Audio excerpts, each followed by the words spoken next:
कोई कहे कि जी हमने डी चौक पहुंचना है या इस्लामाबाद पे धावा बोलना है, तो उसके ऊपर अगर कोई आएगा और जो हाथ चढ़ेगा उस पे मैं एडवांस उनको बता रहा हूं कि फिर हमें कोई ये ना कहे कि जी इनके साथ नरमी करनी है। सीएम केपी के एक समझदार और अच्छे पाकिस्तानी हैं, उनको भी ये अपने फैसले को रिव्यू करना चाहिए कि वो इस्लामाबाद की तरफ रुख कर रहे हैं। पुलिस ने अपनी पूरी तैयारी की हुई है, हमने अपना पूरा अरेंजमेंट किया हुआ है, फिर इतना ज़रूर है कि कोई शिकवा ना करे। तहरीक-ए-इंसाफ का मुमकिन एहतजाज, वफाकी वज़ीर दाखिला की पीटीआई को सख्त वार्निंग। इस्लामाबाद में फौज तैनात करने का फैसला। प्रेस कॉन्फ्रेंस में मोहसिन नकवी ने वज़ीर आला केपी को मुखातिब करते हुए कहा, अली अमीन गंडापुर अपने फैसले पर नज़रसानी करें, किसी किस्म की कोई नरमी नहीं होगी। ये बात जहन नशीन करने, फिर कोई गिला ना करे कि हमारे साथ ये हो गया। इस्लामाबाद में अहम नौयत की बैनुल-अक़वामी तकारीब हो रही है, एक मुमलिकत का सरबराह मौजूद है और पीटीआई धावा बोलने का सोच रही है। सियासत करें मगर ये तरीका दुरुस्त नहीं है। इस्लामाबाद में आर्मी को दोबारा से तैनात किया जा रहा है। पंजाब तो ये नहीं होने देगा, क्योंकि पंजाब जो है ना वो दहशतगर्दी पे नहीं चलता। पंजाब किसी तरीके पर किसी law and order situation Punjab में जो है क्रिएट करना ये इतना आसान काम नहीं है, क्योंकि पंजाब किसी कायदे और कानून के तहत चलता है। तो मुझे तो अल्हम्दुलिल्लाह पंजाब की और पंजाब के अवाम की हिफाजत अच्छी तरह करनी आती है। तुम अपनी फ़िक्र करो, तो किसी भूल में ना रहना। ये दहशतगर्दों को कैसे निमटना है ये अच्छी तरह आता है मरीम नवाज शरीफ को।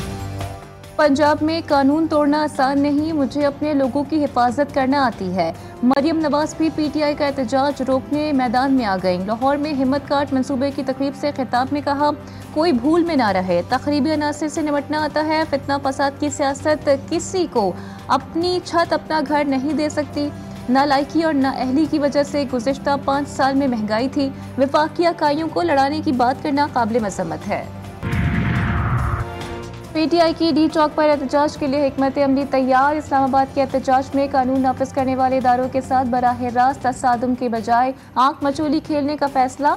शहर इक़्तिदार के हर सेक्टर में एहतजाज होगा। वज़ीर आला केपी के अली अमीन गंडापुर की सवाबी, मर्दान, एबटाबाद और हवालियाँ के MPs को भी ज़्यादा से ज़्यादा कारकुनान इस्लामाबाद पहुँचने की हिदायत। इस्लामाबाद में पीटीआई का मुमकिन एहतजाज, वफाकी हुकूमत का 24 पॉइंट्स मुकम्मल बंद करने का फैसला। ज़िला इंतज़ामिया और पुलिस की जानिब से तफसीलात जारी। रास्ते रात गए मुकम्मल तौर पर बंद कर दिए जाएंगे। इस्लामाबाद में एहतजाज की गर्ज से आने वाले 412 अफराद गिरफ्तार। ज़राए के मुताबिक गिरफ्तार मुजाहिरीन में से 60 का ताल्लुक अफगानिस्तान से है। इस आईनी तरमीम का मसला है, मुझे हैरत है इस बात पर कि उन्हें इस बात में उजलत किस चीज़ की। एक ज़माने में हमें कहा गया कि इतवार के दिन ही करना है, वरना सोमवार आएगा तो आसमान ज़मीन पे गिराएगा। ये बिल अपनी तफसीलात के साथ, उसूल के साथ नहीं, तफसीलात के साथ इस काबिल नहीं है कि उसको पास किया जाए। मौजूदा हुकूमत अवाम की नुमाइंदा हुकूमत नहीं, हुकूमत में बेहतरी की सलाहियत भी नहीं। आईनी तरमीम पर हुकूमत की उजलत पर हैरत है। आईनी तरमीम की मंजूरी की इतनी जल्दी क्या है? मौलाना फजल रहमान ने एक बार फिर शहबाज हुकूमत से सवाल कर लिया। वाज़ेह किया, इस वक्त हम हुकूमत के साथ आईनी तरमीम पर आमादा नहीं। आईनी तरमीम पर जो भी हिकमत अमली होगी वो हमारे मौक़िफ़ के ताबे होगी। अपोजिशन से एहतजाज न करने का मुतालबा किया। कहा, सियासी इख्तलाफात को यकजहती में बदलना होगा। कौमी असम्बली में मुनहरिफ अरकान का वोट शुमार होगा। सुप्रीम कोर्ट ने फैसला सुना दिया। आर्टिकल 63 की तशरीह से मुतालिक फैसला कलअदम करार। दौरान इस समाज चीफ जस्टिस ने रिमार्क्स दिए कि जज कौन होता है ये कहने वाला कि कोई रुकन मुनहरिफ हुआ है। जमहूरियत इसीलिए दीरेल होती है कि यह अदालत गलत इक़दामात की तौसीक करती है। जस्टिस नईम अख्तर अफगान ने रिमार्क्स दिए हैं कि हमें अदालत में खड़े होकर धमकियाँ दी जाती हैं, क्या हमें डरा कर फैसले लेंगे? फैसला जो होने जा रहा है 5 मेंबर बेंच का, यकीनी तौर पे ये फ़ैसला हमारे मुताबिक वो बेंच करेगा जो कानून के मुताबिक नहीं।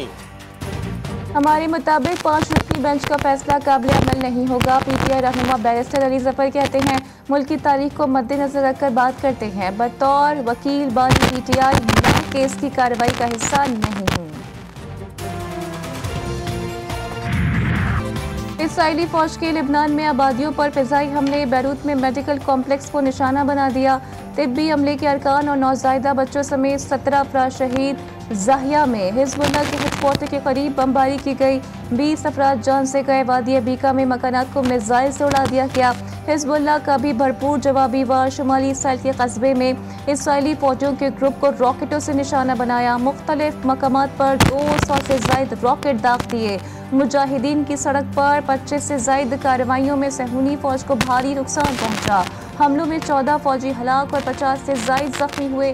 हमले में 5 मरकावा टैंक भी तबाह। ईरान का इसराइल पर हमला, इसराइली फौजी अड्डे और मुसाद हेडक्वार्टर को नुकसान पहुंचा। सैटेलाइट तस्वीर सामने आ गई। इसराइली फौज की भी अपने हवाई अड्डों पर ईरानी मिसाइल गिरने की तस्दीक। सरबराह ईरानी फौज ने कहा कि उम्मीद है सहूनियों ने मिसाइल हमले के पैगाम को समझ लिया होगा। ईरानी सुप्रीम लीडर ने अमरीकी और यूरोपीय मौजूदगी को खित्ते के मसाइल की जड़ करार दे दिया। ईरानी सदर कहते हैं कि ईरान जंग नहीं चाहता, लेकिन इसराइल ने मजबूर किया तो पहले से ज्यादा सख्त रद्द अमल सामने आएगा।